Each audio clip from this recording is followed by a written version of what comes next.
Hi, guys. I'm very glad that I could be able to study the Bible with you. From today on, we will try to read one chapter every day and we'll study them, have a little bit of discussion, and then we will do a prayer.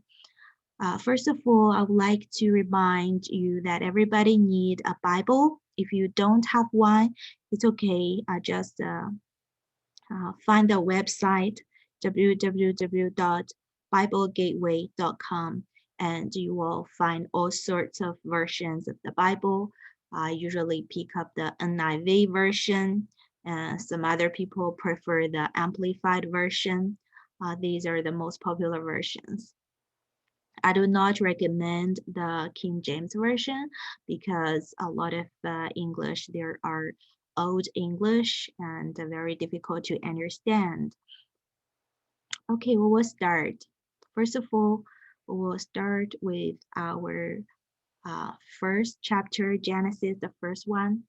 Um, Before we start reading, I would like to ask you a few questions. First of all, if you were God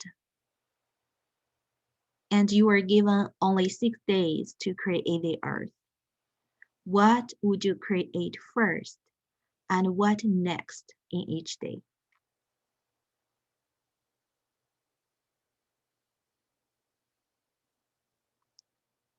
My second question is, why wouldn't you create humans and animals first, and then later fruits and vegetables?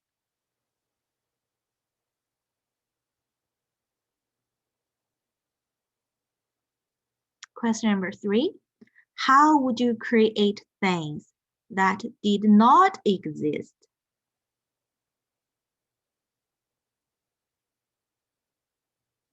Question number four, if you were surrounded by a horrible darkness, what would possibly be your response?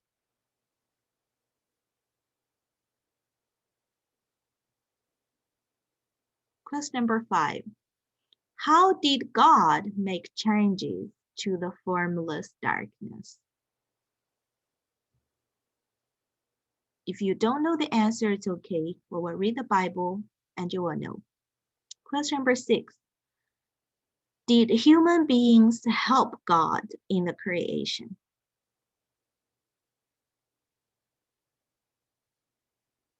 And the last question is, what would you tell people if you were God and you created them? All right, these are the 7 questions. If you have answers, that's wonderful.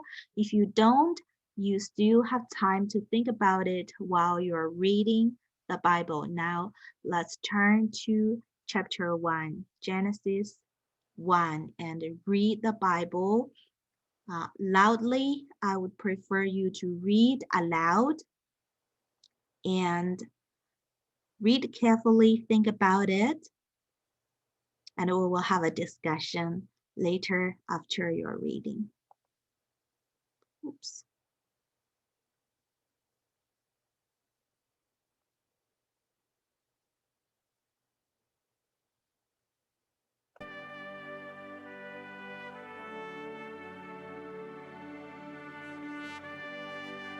Please read aloud.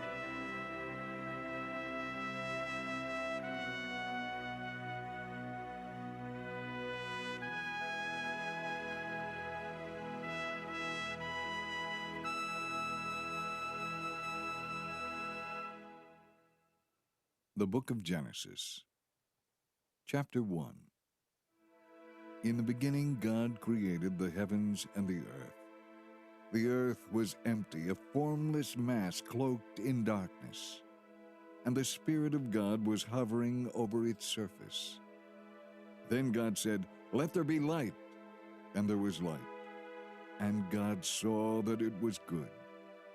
Then he separated the light from the darkness. God called the light day, and the darkness night. Together these made up one day. And God said, "Let there be space between the waters to separate water from water." And so it was. God made this space to separate the waters above from the waters below, and God called the space sky. This happened on the second day. And God said, "Let the waters beneath the sky be gathered into one place so dry ground may appear." And so it was. God named the dry ground land, and the water seas. And God saw that it was good. Then God said, "Let the land burst forth with every sort of grass and seed-bearing plant, and let there be trees that grow seed-bearing fruit. The seeds will then produce the kinds of plants and trees from which they came." And so it was. The land was filled with seed-bearing plants and trees, and their seeds produced plants and trees of like kind. And God saw that it was good. This all happened on the third day. And God said, "Let bright lights appear in the sky to separate the day from the night. They will be signs to mark off the seasons, the days, and the years. Let their light shine down upon the earth." And so it was. For God made two great lights, the sun and the moon, to shine down upon the earth. The greater one, the sun, presides during the day. The lesser one, the moon, presides through the night. He also made the stars. God set these lights in the heavens to light the earth, to govern the day and the night, and to separate the light from the darkness. And God saw that it was good. This all happened on the fourth day. And God said, "Let the waters swarm with fish and other life. Let the skies be filled with birds of every kind." So God created great sea creatures and every sort of fish and every kind of bird.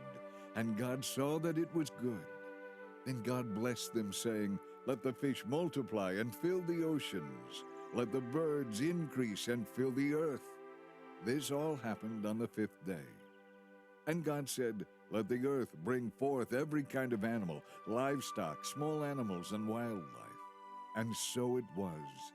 God made all sorts of wild animals, livestock, and small animals, each able to reproduce more of its own kind. And God saw that it was good. Then God said, "Let us make people in our image to be like ourselves. They will be masters over all life, the fish in the sea, the birds in the sky, and all the livestock, wild animals, and small animals." So God created people in his own image. God patterned them after himself. Male and female he created them. God blessed them and told them, "Multiply and fill the earth and subdue it. Be masters over the fish and birds and all the animals." And God said, "Look, I have given you the seed-bearing plants throughout the earth and all the fruit trees for your food. And I have given all the grasses and other green plants to the animals and birds for their food." And so it was. Then God looked over all he had made, and he saw that it was excellent in every way. This all happened on the sixth day. Okay, so let's look at the first 5 verses. It's talking about how the earth was created. At the very beginning, the earth was empty and it was a formless mass, cloaked in darkness. Then we see God was a spirit. So the Spirit of God was hovering over the surface of the earth. And God said, "Let there be light," and there was light. So we could see that God created light through speaking. God could speak light into existence from nothing. And how wonderful it is our God can create things that had never existed before. So this is the first day. And in the second day, we know that our earth is covered by water. So God created the heaven and the sea by dividing the waters into two forms. There are some clouds in the sky and there are some water in the sea. And we know that in rivers and seas, these are the uh, waters. But in the sky, the clouds is another form of water. So this is a water cycling. So when the sun shines on the water, on the land, in the sea or in the rivers, then the water became steam and it rises up into the sky. And when there are a lot of clouds, then the waters get together and they form the rain, and they can drop on the land so that it can water the dry land. So this is very important. Without the rain, probably the land is too dry and it cannot grow plants. So because God has created the rain system, now it's turn for the vegetations and the plants are created. So in the third day, God formed the land and the ocean. So God separated the land and the ocean. Today we know that there are a lot of earthquakes or some activities on the land, so that some parts rise up as hills and mountains, and some other parts split, became very, very low, so that the waters can cover the low places. We know the nature of water, it always flow to the lower places, right? So the lowest places on the earth are covered by the sea or by water, while the higher places are exposed as land, and the highest places became mountains and hills. So that because there was some land, so now vegetables and fruits can be grown on them, and God created vegetables and fruits to be automatically reproducing by allowing them to have seeds. And when the fruits were eaten, the seeds could be dropped onto the ground and it can grow into a new plant again, or maybe many, many new plants after one seed. So it's wonderful. This is the third day, and we know on the fourth day, God started to create some stars on the heavens to help sign the days and nights. So God make the light, bright lights, sun to govern the daytime, and the moon, the weaker light, to govern the night for us. So if we put the earth at the center of our galaxy, we could see that the sun was rotating around the earth, but actually we know the earth was rotating around the sun. So we have days and nights, and we know that every year we have 365 days. That is because in this cycle, the earth rotates around the sun.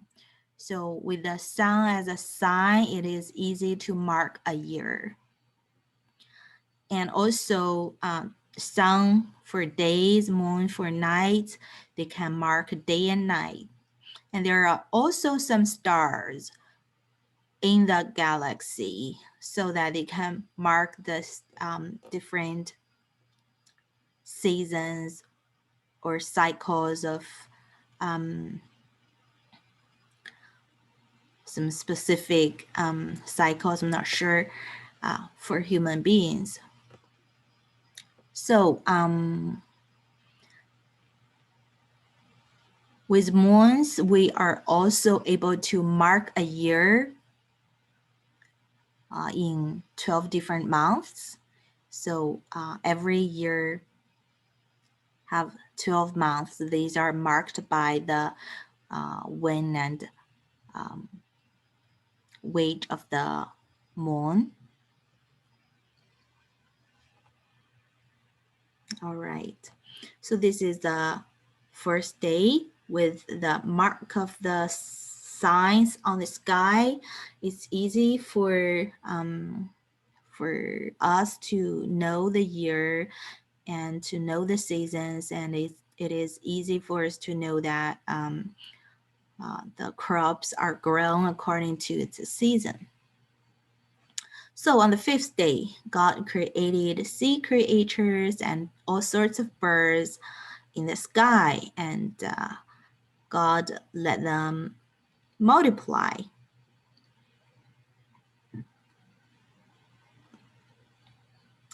Also, after the animals in the water and in the sky, God created animals on the land.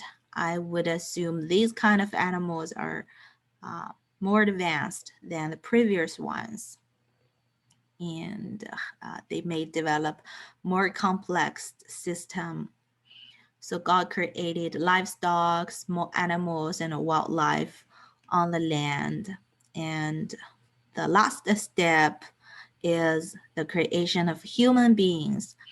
We know there are some other animals like chimpanzees, like monkeys, who are very close to our human beings, but human beings are more advanced and have better functions and intelligence than all animals.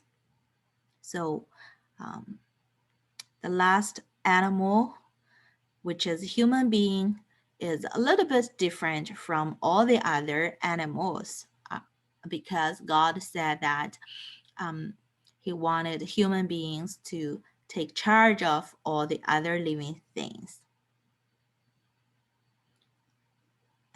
God blessed these animals. Well, sorry, I didn't see God bless the animals, but I see God bless humans. Verse 28, God blessed them. Here refers to Adam and Eve and the human beings God created. So God blessed the people and told them, multiply and fill the earth and subdue it, be masters over the fish and birds and all the animals. See, human beings are the only animal that we could see in the Genesis first chapter that God blessed. Then God asked the human beings that he has given them food. And what are the human beings' food? God said they are the seed-bearing plants and all the fruit trees for your food. So that means God didn't create animals for food. Animals are not for food. God created plants for food, and also God prepared these grasses and plants for animals for food as well. So God feed human beings as well as animals, and their food should be vegetations. There are no carnal, uh, flesh-eating animals or human beings at the very, very beginning. In this situation, I would assume that no lion or tiger would eat a person, so that this is a very peaceful land. You could feel quite safe there. You are not worried that you're likely to be caught by a fierce animal or to be torn by the wolf.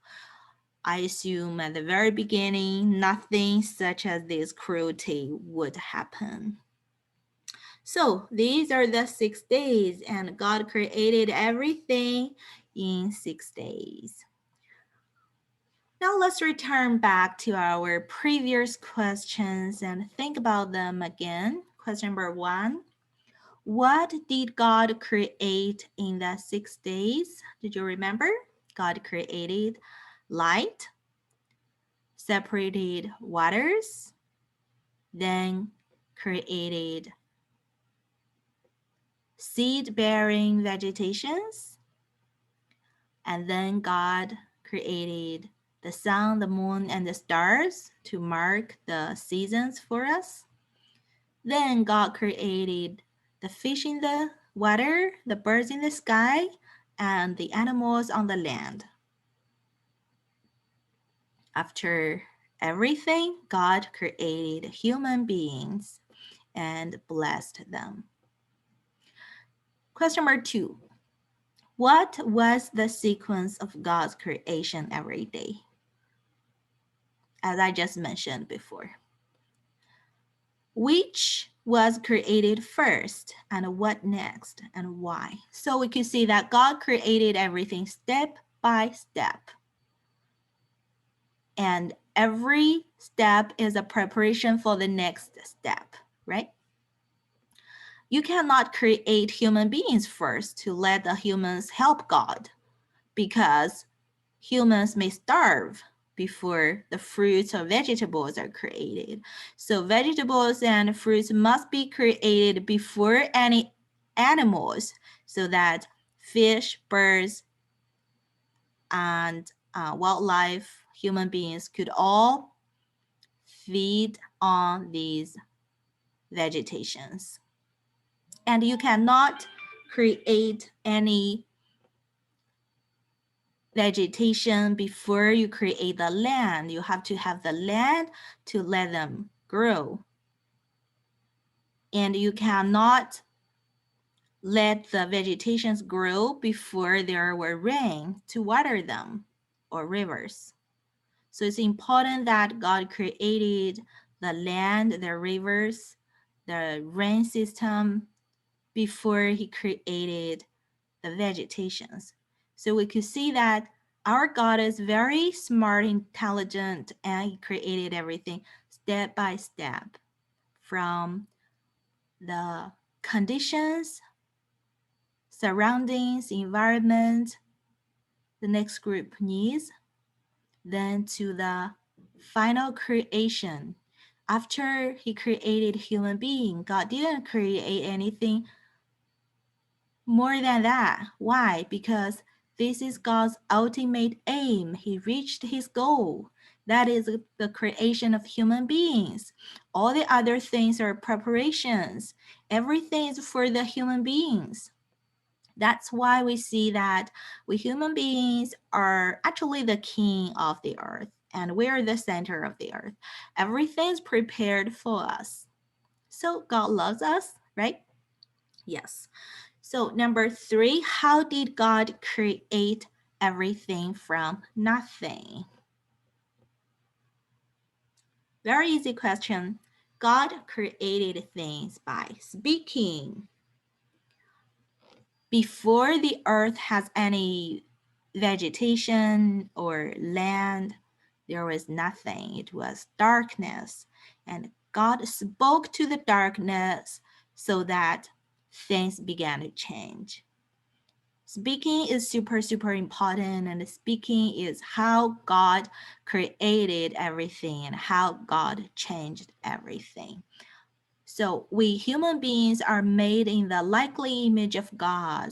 That means we can also use our mouth to speak and create things from nothing. We could say, for example, let there be light.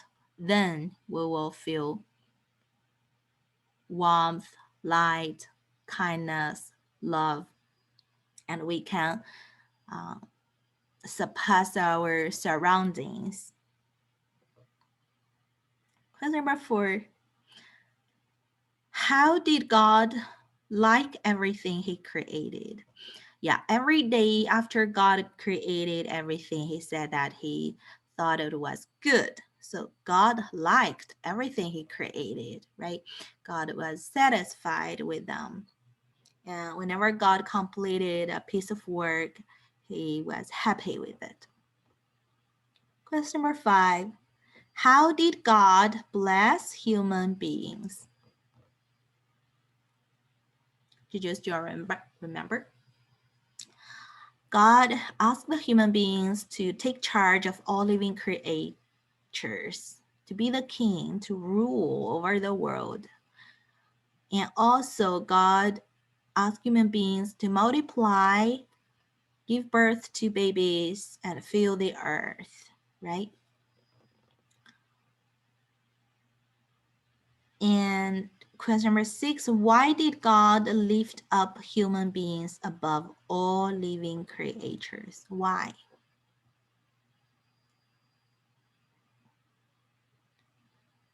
Human beings was the last creature on the earth.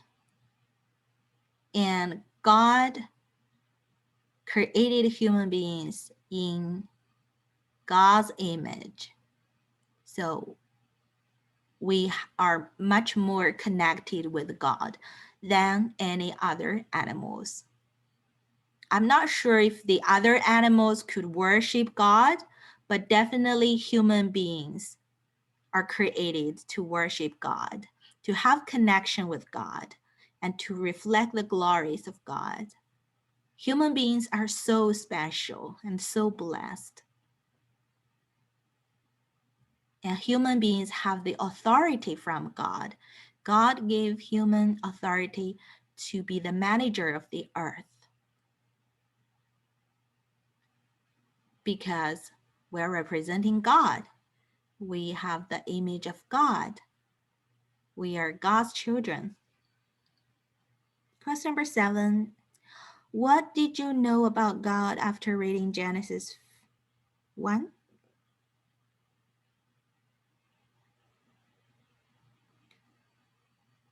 Our God is creative. He can make changes. He could change darkness into light. He's very efficient as well. He created everything in 6 days. Wow. So is it possible to finish such a big project in only 6 days? And how is it? This is question number 8. Okay, think if God could create everything by speaking only, then you will know that it's not a problem for God to create everything in 6 days. It's easier speaking than doing, right? If we're doing beat by beat, it's a hard job. But if you can just imagine them and think about them and then speak them out, then everything is very quick and efficient. And this is why God is encouraging us to pray and to announce a positive environment around us. We can create. How? By speaking. Wow. Isn't that marvelous? If you are ill, if you are sick, what will you do? Just speak to yourself that illness will go.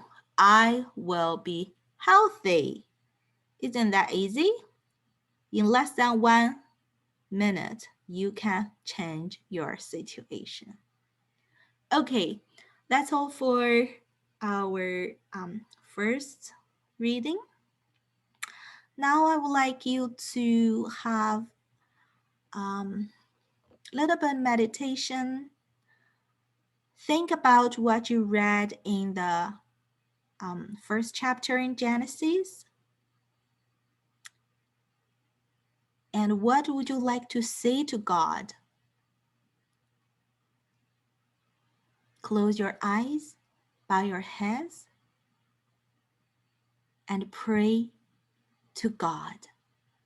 Tell Him what you think after reading Genesis 1.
encourage you to write down or record the audios of what you pray to God and to share with us.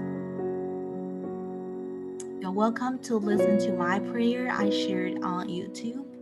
And this is a link. I may click on it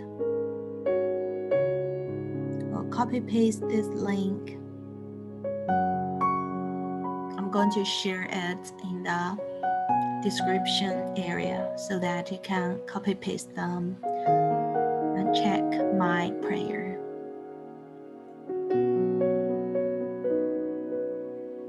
All right. Finally, I'd like to thank you for attending our Bible study online course. And if you like me to pray for you personally, please send your prayer request to agapeeducationca@gmail.com.